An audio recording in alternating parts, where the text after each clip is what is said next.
Okay. Good afternoon, everyone. My name is Kelezo Basisi, and I'm here with my team from Africa Archive. And this is going to be one of our sessions on our webinar series on open science.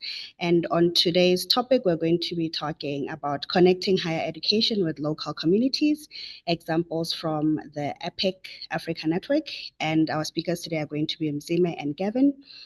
And before we continue, I'd like to give you a brief background of us as a team. Africa Archive is a repository, and as a team, we are interested in promoting African research, promoting African researchers and increasing their discoverability, and they can use our platform to submit their work and increase their discoverability on a global scale. So just a brief background on our speakers today. Mzime Ndebele Marisa coordinates the EPIC Africa Network through her program specialist role as START, where she manages programs such as education partnerships for innovation in communities, EPIC Africa Network, and the cascading climate health risk in African cities, which is Cascade, and formerly the Future Resilience for African Cities and Lands, Fractal, Climate Impact Research Capacity and Leadership Enhancement Circle, and World Fishes Developing and Scaling of Sustainable Feeds for Resilient Aquatic Food Systems in Sub-Saharan Africa, FASA project. She has led several multidisciplinary projects in Southern Africa on aquaculture, climate change modeling and adaptation, with contributions to the IPCC AR5 and AR6 reports. Mzime holds a PhD in biodiversity and conservation biology and has published widely on climate resilience and sustainability. And our other speaker is Gavin Luter. Gavin Luter is the managing director of the EPIC network, with deep expertise in developing sustainable, equitable university and community partnerships. He previously led the University City Alliance at the University of Wisconsin-Madison and has created models for effective academic engagement with local governments. Gavin holds a PhD in education administration from the University of Buffalo and has a strong interest in K-12 education partnerships. So those are going to be our speakers today, and I'll give the floor to Gavin. Thank you. Great. Thank you so much. And I really appreciate everyone's time. I'm going to go ahead and share my screen. Please let me know if somebody can just make sure that it works. Yeah, looking good? Yes. Yes, okay. I can see it from my end. Great. Thank you so much. Oh, I even see a thumbs up coming up through the Yes, this is exactly. Awesome. All right. Well, thank you. Thank you again. And looking forward to diving into this. All right. First of all, the EPIC model is really interested in how universities connect with cities. So let me start by saying that usually when we're talking about cities or generally local authorities or local governments, cities usually struggle with capacity issues. They can't do everything that they want to do. They have limited resources. They don't have unending and unlimited funds. They also need some kind of evidence base for decision-making and best practices to make sure that they can provide services for their residents in the best way possible. Oftentimes they are very siloed between departments. So, the transportation department may not talk with the public safety department, may not talk with the people who are doing water treatment. So it's difficult to operate between silos, and they need to coordinate. And then they also really have an interest in building trust-based partnerships with communities, because often communities, especially in African context, maybe don't always trust the local governments or local authorities to do the right thing.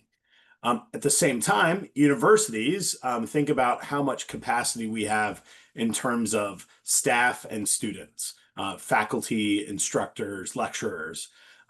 We have a lot of resourceful students. They want to get good grades. They want to succeed. They want to get a job after they graduate.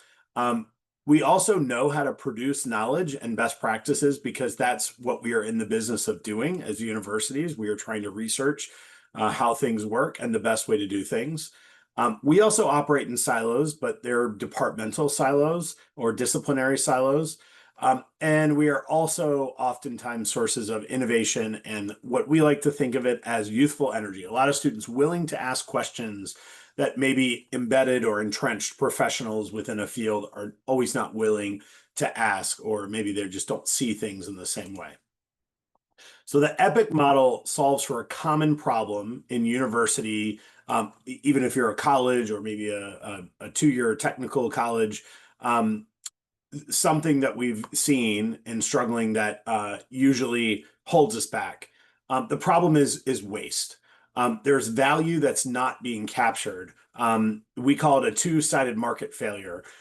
Basically, we have something that the other group of people want and need, but we don't know how to get it to the other party.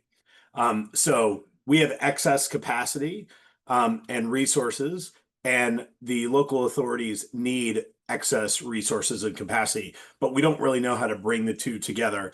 So we call that a two-sided market failure, if you're thinking of it through economics terms.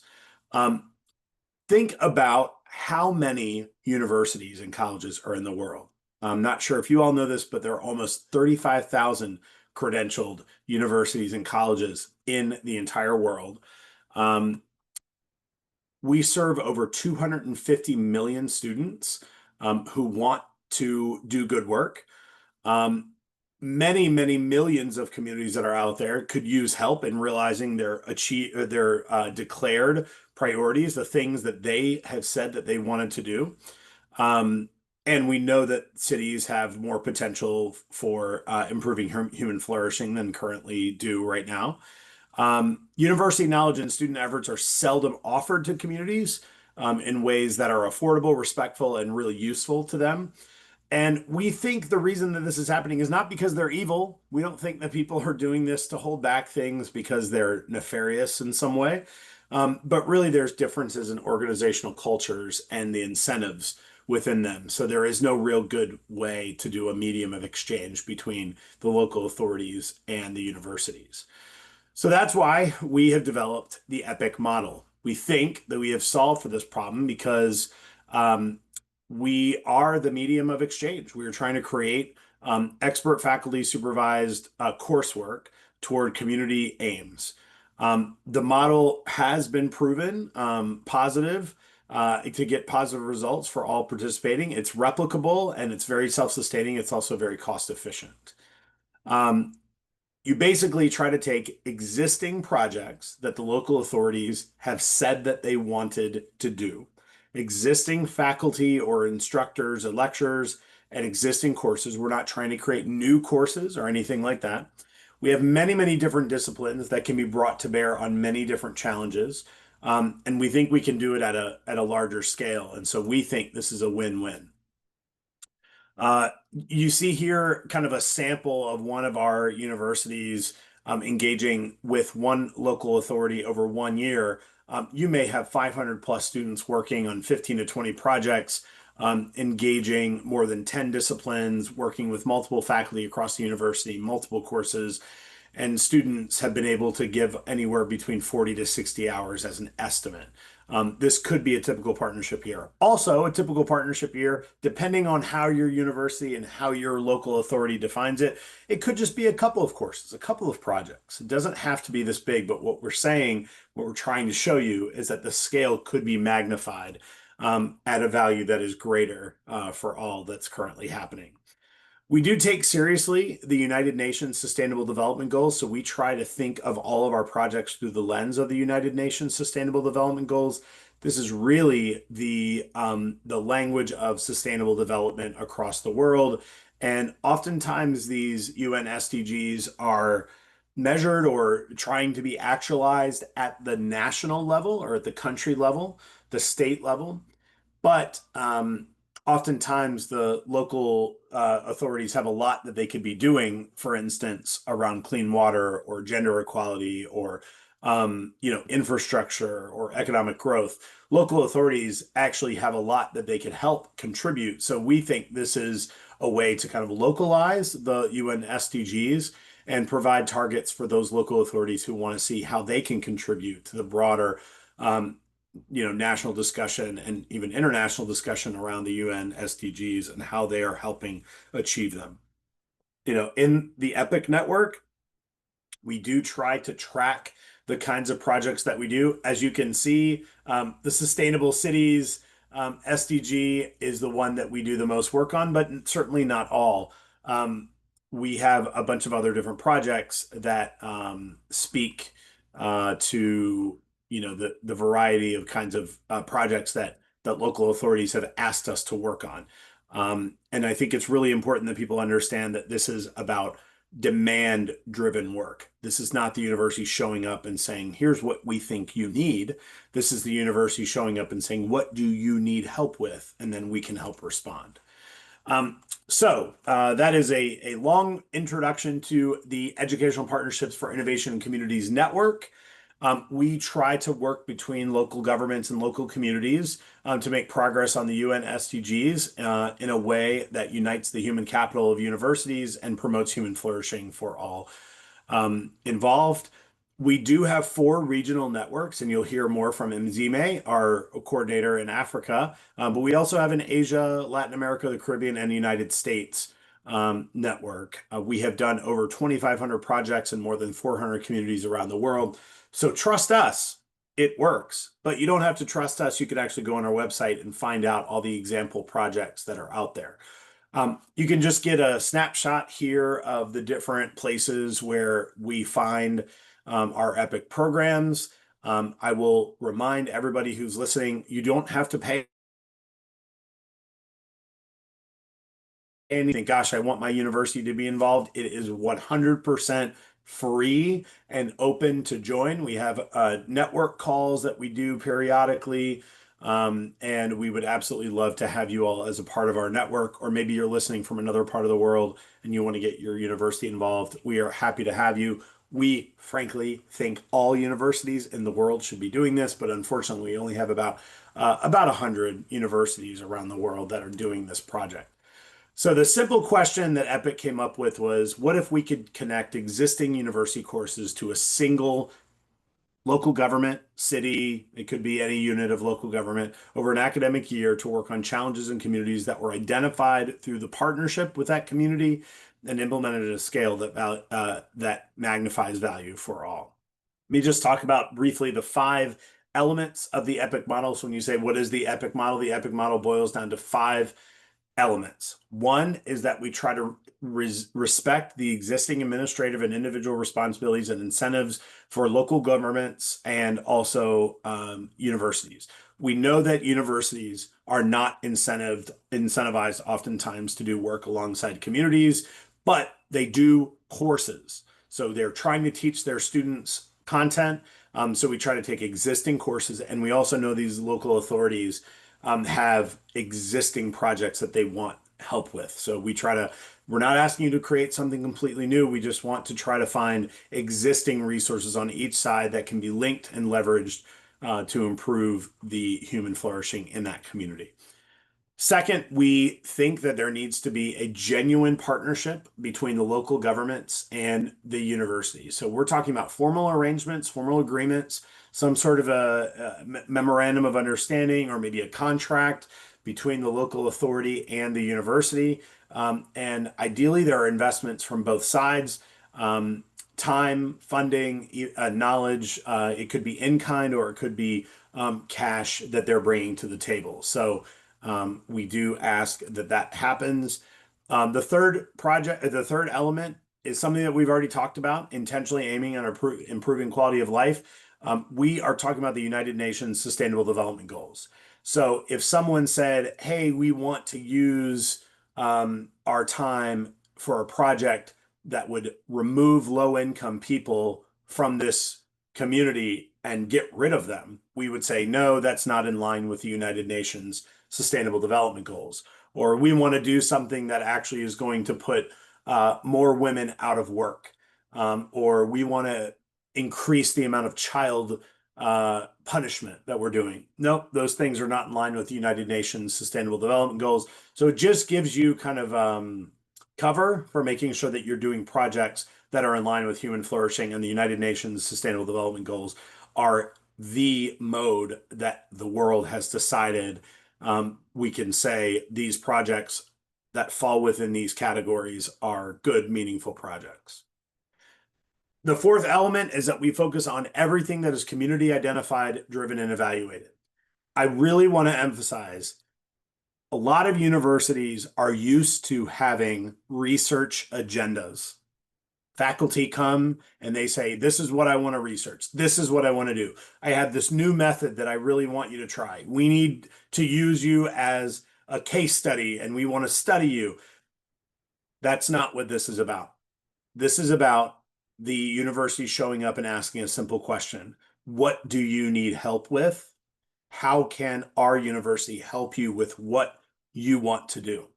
So this is a little bit of a check of the ego for faculty and other lecturers to say, this is not about you. This is about what the community can do. And it's about you at the university, finding people at the university that can help this community make progress on the projects that they want to make projects for, that they want to do a project on. This is not working for, not within, but with, alongside the community. Co-created projects where these communities have ultimate say in what they want to work on. And then the fifth one is that we have many, many different disciplines at our university. So we just ask in this slide that you try to get your entire university involved.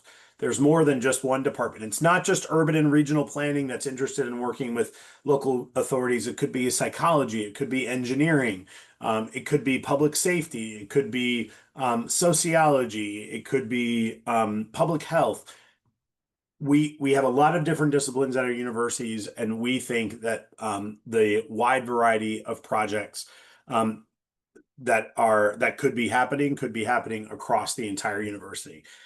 Something that I maybe didn't emphasize enough, and this is one of the reasons why I connected with Joe and why we are on this, is that every local authority, when they identify a project that they want to do, they say, this is what we want done. And then the university will produce some sort of a document, some sort of a deliverable for that community. And then that is handed over to the local authority to help them in their decision-making processes. Let me continue on. I'll talk about some of that in a second. If you are a member program, we can offer you startup toolkits, webinars, courses that we've already done, funding resources at times, annual conferences that we do, connections. We have a project library. We offer you technical assistance. We have evaluation tools that we've already created. We can offer you some marketing and storytelling capabilities. We have a listserv. We have a member certification process to make sure that everybody's doing what they say that they're doing. So we would absolutely love to have you as a member program. Again, it does not cost anything. I did want to emphasize the funding of the EPIC model at your university. Again, that does not require a lot of funding because you're taking existing courses and you're matching them with existing projects. But we do have a variety of models across the EPIC program. We do ask that city partners help in some way to invest in the program. There are some local authorities that have actually passed funding to support the EPIC program. Oftentimes, universities are supporting this through in-kind time of students and faculty.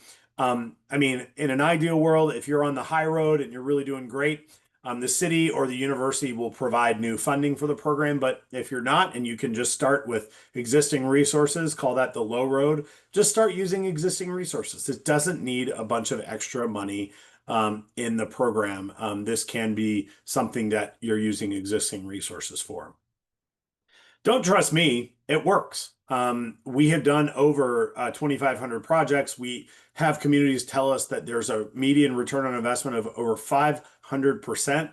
You can check and verify in our project library, and I will tell you about that right here. On our website, we do have a project library, so epicn.org, and you can see there's a link here in the blue. It says project library. It'll take you here, and you can search all projects. And it will take you to this, and you will be able to see over 2,000 projects that have been done, that are usually reports or some sort of a written document or deliverable. You can also find out who's in our network and go to their individual websites. Sometimes they have reports posted on their websites as well, but we try to keep track of projects as they become completed. We also do have, and I mentioned this because I think Joe and your network will be particularly interested in this. We have a stories section on the website, and you can filter that by university. And we have many, many different universities in the African context that are part of these stories. And we would love for these stories to be part of your repository, the Open Science Repository, if that makes sense. So, yeah, with that, I wanted to welcome into the conversation Mzime, our Africa coordinator, and I'm going to hand it over to her. And actually, I'm going to keep sharing, but because, yeah, I have her slides. Thank you so much, Gavin, and greetings, everybody. Thank you also, Gavin, for giving us that very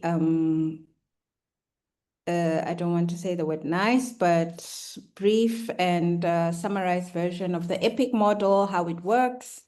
And today I'm just going to share a few examples from the Africa Network. As introduced, I coordinate the EPIC Africa Network. And we have, we can go to the next slide, Gavin. We have about 12 strong members at the moment. Okay, this is just informational slides. But we have about 12 strong members at the moment. And we started off in the year 2017. And we had in the very first place 3 cities. That is the city of Durban in South Africa, the city of Lusaka, that's the capital of Zambia, and then of course Nairobi in Kenya. And they were our pioneer cities. They were trained about the EPIC model. And these were essentially mostly faculty members or lecturers from the university. But I do want to emphasize that anyone can join the EPIC model, anyone can champion the EPIC model. So it doesn't have to always be the university. In Durban, for example, our champion was a technocrat who was working for the Climate Adaptation Unit in the city of Durban or eThekwini municipality. So that program in Durban was driven by the city and not necessarily by the university. In some instances, we find that community-based organizations tend to be more active in the community, and so they kind of, lead forward. But I want to share examples from 4 of our cities today, and then we can see how some of the impacts, particularly for students and faculty, have been ongoing in some of those cities, and especially in working with communities as presented by Gavin. So the first one is the city of Mombasa, which is a coastal city along the Indian Ocean in Kenya, one of my very favorites. And with permission from that city, I just want to share their journey. They joined our network in 2020, and this was through a training of 1 faculty member from the Technical University of Mombasa, and 1 person from the city. So only 2 people, 2 representatives. But there was a bit of a lag after that training in 2020 because of COVID-19. But even though we had COVID-19, they were able to do a few things even through the COVID period. And one of those was in 2021, where they established the Mombasa Smart City Forum and their first plastic dialogue. So Mombasa is one of the main ports or ports of Kenya. So they have a lot of trade. They also rely on tourism for their economy. So issues to do with waste are a headache for the city, for the communities, for sustainability, and also even for ecosystems. So the plastic dialogue was very important. I know a lot of cities across Africa struggle, especially with plastic waste and waste still when it gets into the ocean. And then in 2022, they were able to establish a technical working committee around this plastic waste. And then they also had a follow-up dialogue. And then in 2023, they put up a proposal. I mean, Gavin talked about funding models. They put up a proposal where they thought it would be useful to use visual arts. So in order to raise awareness around issues of waste management. So looking at how much waste is being generated, where it's being generated, what is the source, what are the pickup points, what are the differences between the different zoning across the cities, and then looking at how to depict those kind of situations. So it was very exciting. We got a little bit of funding and we were able to give them some seed funding, and they were able to run the project for a year. They had students from departments such as media, departments such as journalism, who were able to write up communication products such as a short film, such as, sketches. First of all, sketches from the community, which were then translated to actual drawings and paintings by the students. And then they were able to present them to the community and the city at large. But also important and looking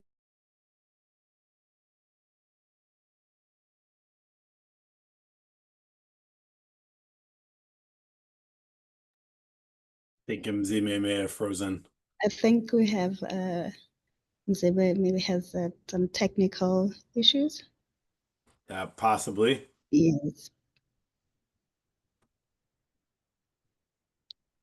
So we could probably just wait for a few minutes to see if she comes back on. And thank you, Gavin, for the epic presentation. And I liked how you actually highlighted how we need to make sure that there's a connection between local government and academics or scholars, since Yeah, it's very thank you. important in how we solve our community problems. So that was an amazing presentation. Thank you very much. Yeah, absolutely. It looks like Mzime had to sign off. Hopefully she'll be coming back in a second. I know she was just talking about this Mombasa story, where they were able to use, kind of mixed media to share messages about waste management solutions. And they did social media, they did kinds of big murals outside, they did other communications pieces. And so I know that, and in 2025, they ended up joining our Pretoria refresher training that we have. And yeah, I mean, it's been a really, really great experience there. Mzime, are you back? I think she's back, so we can just see if she'll be able to reconnect. Yes, I'm back. I'm sorry. I will blame the South African internet services where I am. Sorry. No problem. But we can No move problem. on. No I'm now problem. You using. can continue. All right. Oh, No problem. okay.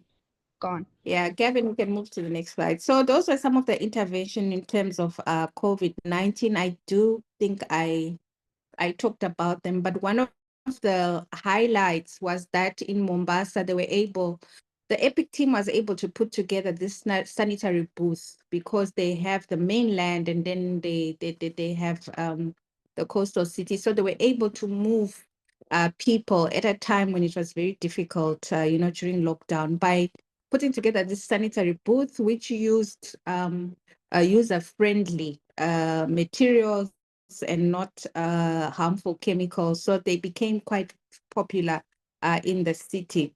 And then we can move on. I talked about the filming and so on. So that just shows you the picture of the disinfection booth. Yes, thanks, Gavin, and which was commissioned by the city. So again, it's really talking about how they tended to community needs and how responsive they were.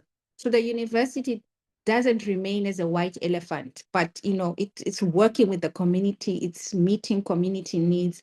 It's also working with students to to put together some of these solutions, and the community to co-create solutions to problems on the ground. And then, of course, that's the City Forum technical working groups that they've been doing quite a lot about making Mombasa a smart city. We can move on because we have a couple of other cities to look at. Gavin, if you could move to the next slide. Okay. And then, of course, I did talk about the waste management. So those are just pictures showing us some of the work, some of the communities, some of the students. You can see that they are, you know, putting together some artwork. They also had students from art, fine art, design art. So that was really nice and special. Okay, we can move on. This is Mombasa. These are some of the sketches. It's just nice to see.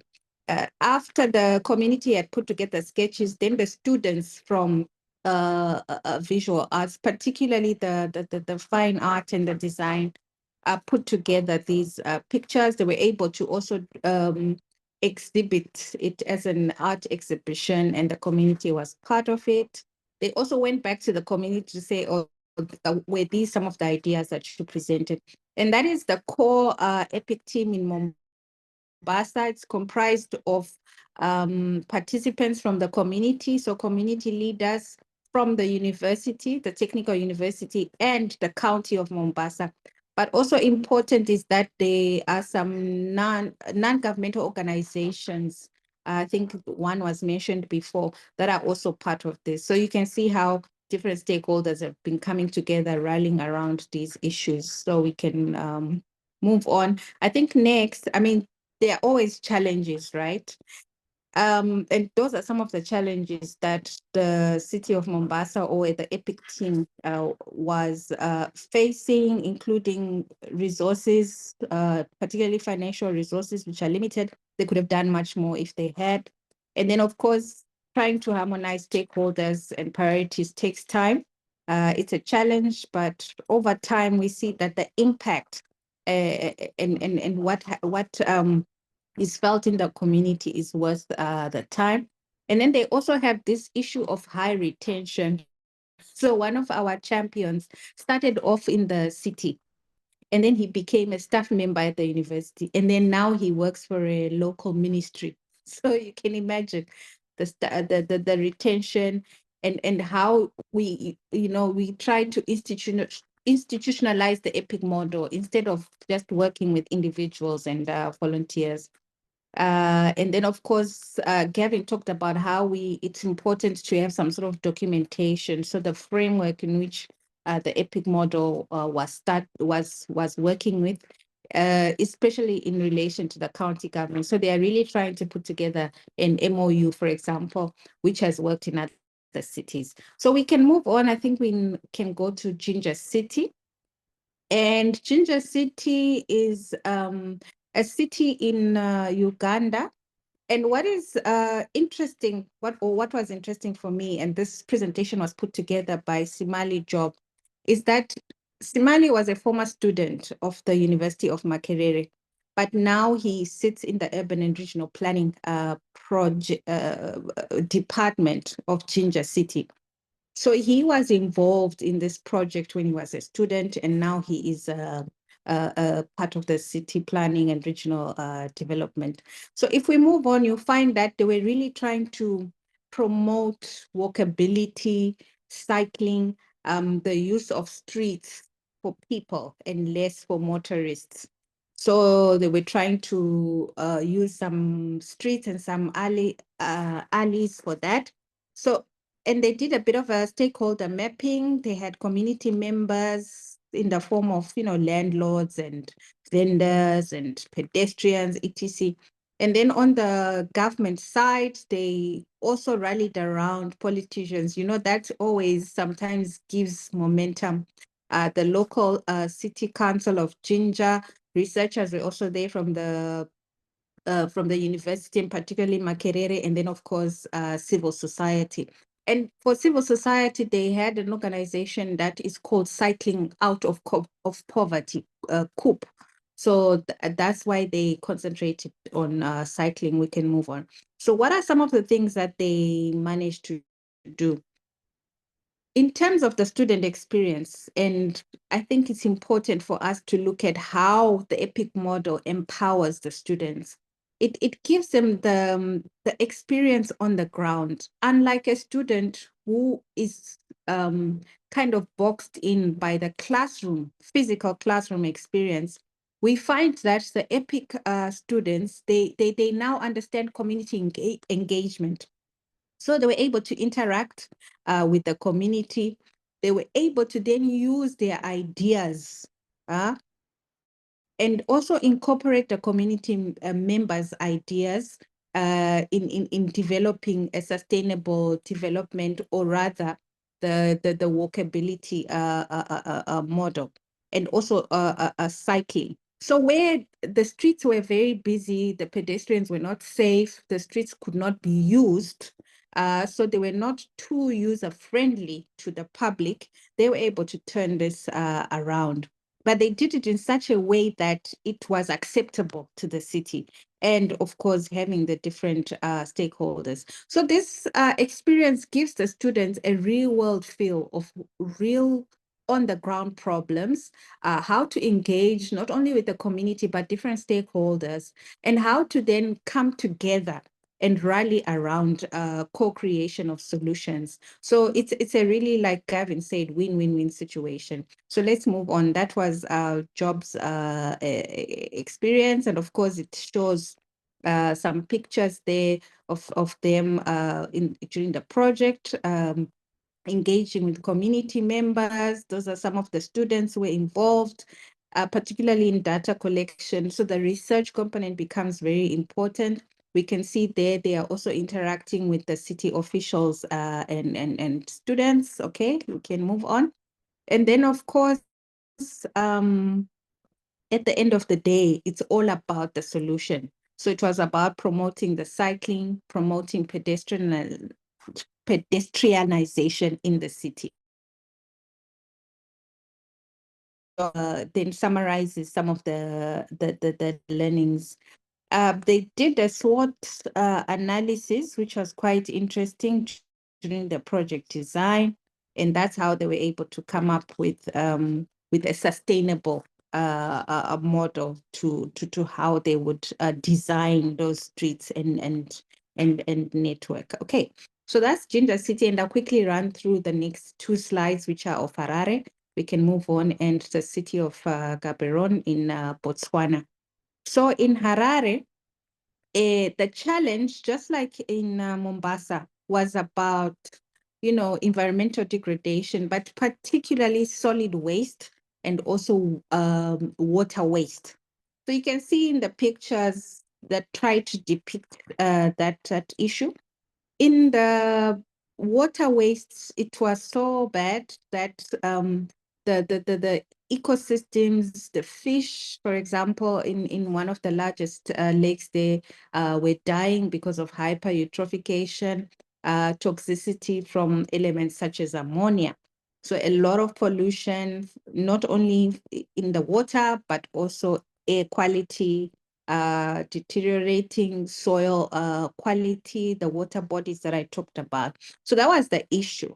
And so the EPIC team in there came together, but they were really rallying around the issues of health, how waste then translates into health issues such as respiratory diseases, that is for the air quality, water and vector-borne diseases such as malaria, typhoid, cholera, and so forth and so on. And these, cholera, for example, there was a bit of a pandemic in 2018 and in 2021, particularly in the city.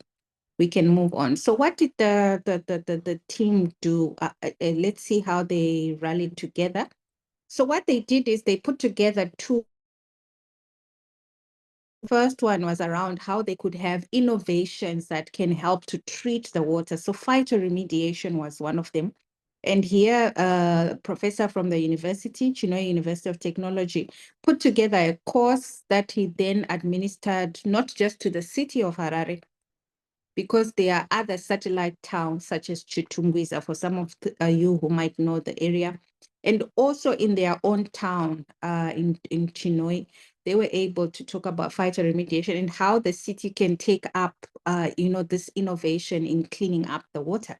And then we can move on. They also had another interesting innovation in the form of a solid waste. And this had to do with the use of earthworms, so vermicomposting, for example, and particularly in the informal settlements. So these are your unplanned settlements where some of the services that the city can offer are not adequate or are not there because these are unplanned, these are illegal settlements. So you find that there was a community-based organization, that's JATIS, that built these vermicomposting units, and people around those communities were able to come together, clean up their waste, clean up their streets, do community gardens, and also to purify water through that system. So they were able to really gain cleaner water, cleaner streets, clean up their waste. And this is all in the absence of the city. At the same time, they also sought the city's approval for this. So this is quite interesting to see because the issue of informal settlements is very topical in a lot of our urban settings across Africa. I know, for example, I was learning a very shocking statistic that the city of Durban is up to 800 for example, informal settlements. So these are some of the innovations that we can learn from our other cities. We can move to the next slide. So they had students come in from the environmental department, chemistry department, biology department, that were relevant. As Gavin rightly said, bringing together different departments and transdisciplinary kind of framework, because the issues at hand are very complex. They are sometimes what we call wicked problems. So you cannot really just have one department, one researcher, one research unit, come at them.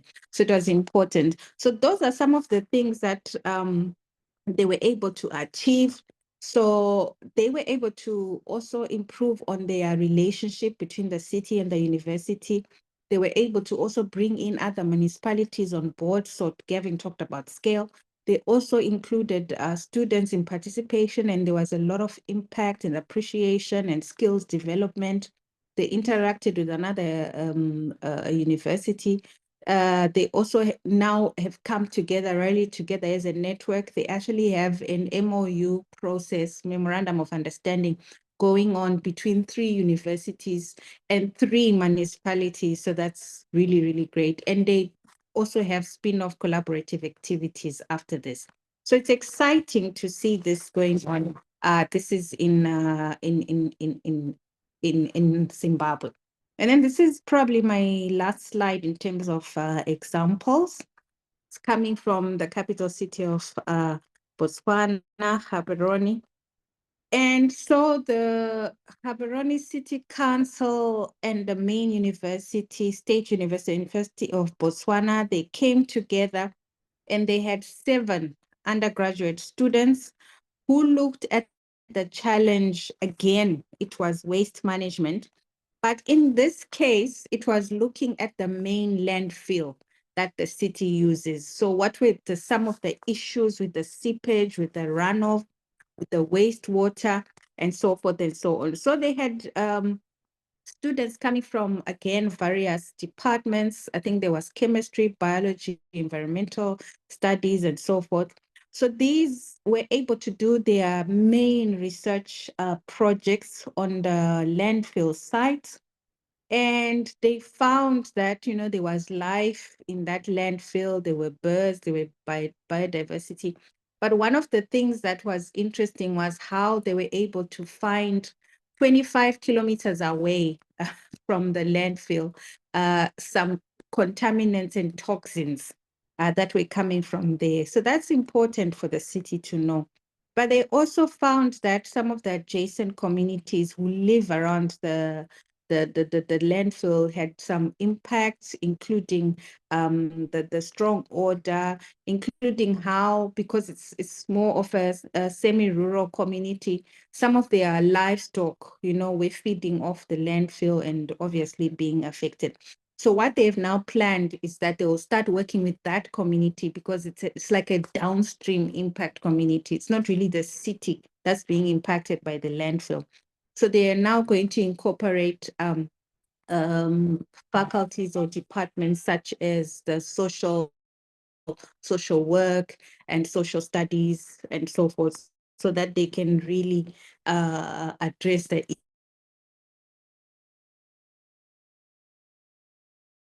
issues. Would be the last slide, but just to say that we are very open. I see there are quite a lot of questions from around, but we are very so that's just a follow on for Gaborone. But we are very open to working with different cities. We do have cities. I think there are some South Africans and Tswanas here. We do have examples from those countries that we can link you up with. We also have very active participation across the continent. We do our best to come together. We have quarterly meetings. We have a committee that meets every month, and they have, the strategic objective to really do outreach and growth strategies and things like that. So like Gavin said, anyone can join. We do want to come together. I may be the main contact, but we also have a lot of active members across the board.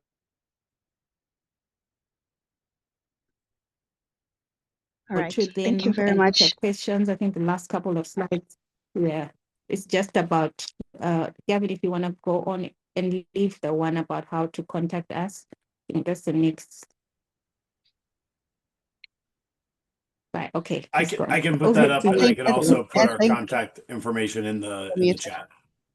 Sure. Thank you very much. Thank you very much, Gavin. Thank you, Mzime, for the amazing presentation. And I'm sure the audience can also agree that we can see that the EPIC network is trying to open the mind of a scholar to be more solution-based, which is something that we need at the moment. So there are a couple of questions now. So I'll just read a few, and then you could address them as you see fit. So one speaks to research findings. I think Mzime touched a little bit on that. Maybe she can just expand. So the question is, to what extent, if at all, are you relying on research findings that relate to the topics the students are working on with the communities? Yeah. Thanks. That's a very important question. So the research component is very central. We do say that the EPIC model is student-centric, but what it offers as a value add is that you have faculty, lecturers, researchers who make sure that the quality of the research, so it's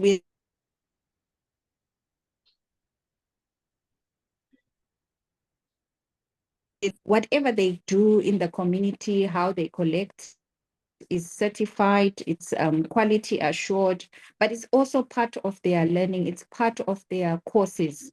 So we insist that it should be part of a course and it's credited as part of their taught component. So yes, we rely very much to the extent on the research findings. And as Gavin said, we do emphasize and encourage that whatever the students do, they feed it back to the community and the city. So I'll give two examples. The first one is that the students in Durban, for example, they are students mostly from a master's taught program. And they are within the build department. So they have been able to produce documentation such as an early warning system to evacuate informal settlements, in particular the Quarry River community and Mgeni River communities. And they've been able to do this over a couple of years to the extent that they now have safety. They don't have any debts anymore, and those communities are able to do a lot of management on their own. And then in Harare, for example, they were able to put together a climate management plan that fed into the cities. Now it has an environmental and climate management unit, but they are also contributing towards the city scale climate policy. So that research really, is important, and it feeds back to processes within the community and the city at large. Thank you. Okay, thank you very much, Mzime. I think another question is on the publications, if you have any publications that have been a result of this work. Yes, and Mzime, do you want to talk Sure. about the African context that you know about? Yes, we've been able to contribute to a book that looks at locally led adaptation impact stories. So that was led by IIED, if you know that organization. And then we also have from Asia a book that's also been put together by a lot of the programs. And then I think, Gavin, you can talk about the publication from Latin America and then anything from the US. Thanks. Yes, yeah, there's a compendium of a kind of an ebook that we just published with 10 stories about projects that are happening within the EPIC network. We also do have individual faculty who sometimes publish about the work. I can try to pull up, we actually do have a Google Doc that we have put together showing all the different publications that have resulted from the EPIC network. So yeah, I can certainly put that in. But one of my favorite examples is there's a faculty member at the University of Wisconsin who studies primarily it's basically life cycle assessment. That's what she researches, but she wanted to publish about her work alongside communities through the EPIC network. And she was able to publish in a teaching journal. So it may be a little bit of a different type of journal that you're publishing about, because in this case, it's about innovative teaching practices. Like, how do you communicate complicated information to a group of students who might not understand it at first? So she published in her teaching journal, and so she was able to count that toward her tenure portfolio. So I really like that example, and I can as we're answering other questions, I could go try to find the Google Doc, and I'll see if I can put it in the chat here. All right, thank you, Gavin. I think the other question was on the diversity of who can be able to join into the EPIC network. Anybody can join. We'd love to have your university. We'd love to have your city involved. Absolutely. Please let us know. I mean, I put our contact information in the chat. We would absolutely love to have you. All right. And I don't know if, all right. And then there's another question in the Q&A of how can somebody know more about the EPIC work and how to work with you guys? I think there are also links that have been shared on the chat. Maybe they missed that. Maybe you could just touch a little bit on that while we look at other questions. Yeah, sorry, the question. Yeah, go ahead, Mzime. Yeah, joining is very easy. It takes a few minutes or even seconds. And what we then do is, if you then want to, some training, we can try and organize that. We do have materials. In fact, our next informational session is on the 2nd of September. So would love as many as can to join that, and we do that quarterly. We also try to do one-on-one where we find that there's interest and potential. We also try and link people up in the same cities or countries. And joining just means that you go on the main website, you can join in as an individual, or you can register your organization. And then to become a certified program, we remember Gavin talked about the 5 elements of the EPIC model. So it will be important for us to know and understand what you are working on and how you are able to fulfill those 5 tenets.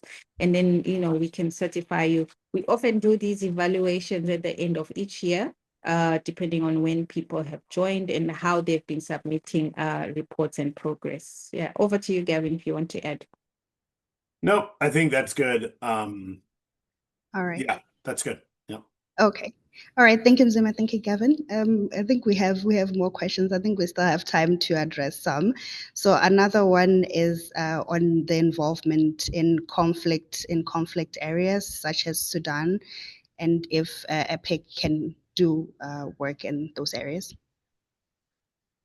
Yeah, I saw that from Joe. Thanks, Joe. We do not have any programs right now in those 2 particular countries. We are not restricted outside of conflict regions. We've just connected with a very interesting organization called HEPSI. That's the Horn of Africa. It's got all those countries within its entity, and we are trying to see what work we can do with them. But EPIC is really about individuals who are interested and who can bring their organizations on board. So if you know of any organizations that are working in those conflict countries who want to work on conflict, but who can bring together, those stakeholders, students, researchers, universities, cities, etc., would love to connect with them. Thanks. Mm-hmm. And there was another question on connectivity and if the EPIC network has had issues with ICT issues that they have encountered, which may have probably hindered your work. I think this is more talking into resource constraints. Yeah, I mean, I don't know if Mzime has anything that she wants to add, but again, the reason why we think this is such a useful model across so many different contexts is that you don't really need to have a lot of extra resources to do what we're talking about. Faculty are teaching courses anyway, so you can always apply your coursework to stated challenges of local authorities. I realize that it does take time, though. It does take time to reach out to these local authorities. But oftentimes we realize that it's easier for some of the universities to make connections at local authorities because the people who work at the local authorities used to go to that university. They're alumni of that university. So it's easier sometimes for them to make those connections and just say, hey, would you like to get students who were in your position just a few years ago, getting them working on real world projects. So, if you have unending amounts of money, you can continue to scale up and you can hire a full-time coordinator and all this kind of stuff. There are things that you could do with extra money for sure. But at the end of the day, don't forget about this is taking existing faculty already teaching existing courses and students who need to learn things anyway and applying them to real world projects based on connections that you have within your country or your locality. So, don't think that this needs to have, a lot of money behind it. I mean, we've gotten programs started for a small amount of money. Like we had, incentive grants to get new programs started at one point, and we were offering things something like $5,000, which is it's not nothing, but it's not a huge amount or completely life-changing amounts of money. Even some of our programs have told us that there was nothing to spend the money on because they were already doing what they needed to do. So yeah, I mean, there are some people who have hired full-time coordinators that they could do that with money. But I think if you're a resource-constrained community or you're a resource-constrained university, we think that this is a perfect model for you because it's just a different framework for doing some work and providing new learning opportunities for your students. I don't know if Mzime, you want to add anything to that, but I think the resource-constrained is fine.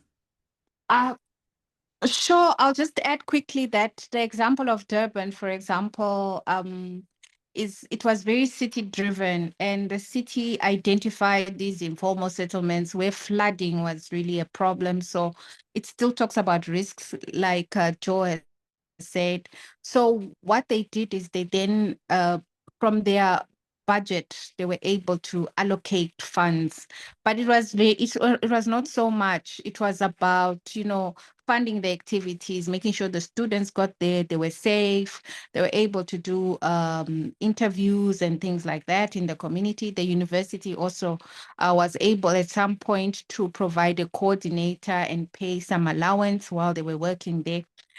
But what they then did, which was able to help them scale the program, was to demonstrate a return on investment. So they were able to demonstrate that for every rand that the city used, the return on investment for ecosystem services was around 85. So there was, some sort of economics and profit to that. And we can provide templates around return on investment and a few funding models that have also been used. Thanks. All right, thank you very much, Mzime. I think we are now at the top of the hour. So if we have any questions, there are links that are being shared on the chat, contacts for Gavin and Mzime as well, and you can reach them at the EPIC network. So I'd like to thank everybody for joining us today. Khalid, I'm sorry to interrupt. I think I just wanted to add to my previous question, and thanks very much, both of you, for because no problem. NRENs, like National Research and Education Networks, are service providers to ensure connectivity and, in many cases, for these institutions, also power supply. But also increasingly so, they provide eduroam. So if in some of your projects in Africa you encounter or you think it might help to have eduroam, like Wi-Fi supply, at the university, there's ways where Ubuntu Net Alliance can also facilitate that further, or see how we can support the NREN in that country to provide that service as soon as possible, unless it's already there. So that was the ICT related question. But also there was one last question in the chat I wanted to give you guys the opportunity to mention or to respond to quickly. Oh, or maybe you already have. The question was, I think, from Peter. What did you say? I know Peter had asked if there are opportunities to conduct trainings about how to do community-based research and how that informs policy. We are absolutely happy to do things like that. Yes. Because that's crucial. I think most social science research works with communities, and we can, there's a high demand for that, and your skills will be well placed in many. Just let us know. We'd be happy to help. Thank you so much. Okay, now back to you, Kaletso. Sorry. All right, no problem. Thank you so much. This was such a very informative presentation, and thank you very much, Gavin and Mzime, for that. And we can see how EPIC Network is really solution-based and how we are trying to diversify solutions in our community. So thank you very much. And thank you very much to our audience as well for joining us. And remember, this is also part of a webinar series which we're doing here at Africa Archive, and you can get more information on our next webinars at info@africaarchive.org, where you can also register for the next webinars. So thank you very much. See you on our next session. Thanks, everyone. Take care. Right. Thank you. We'll be in touch. Yeah, sounds good. Brilliant. Also, everybody's still in the audience.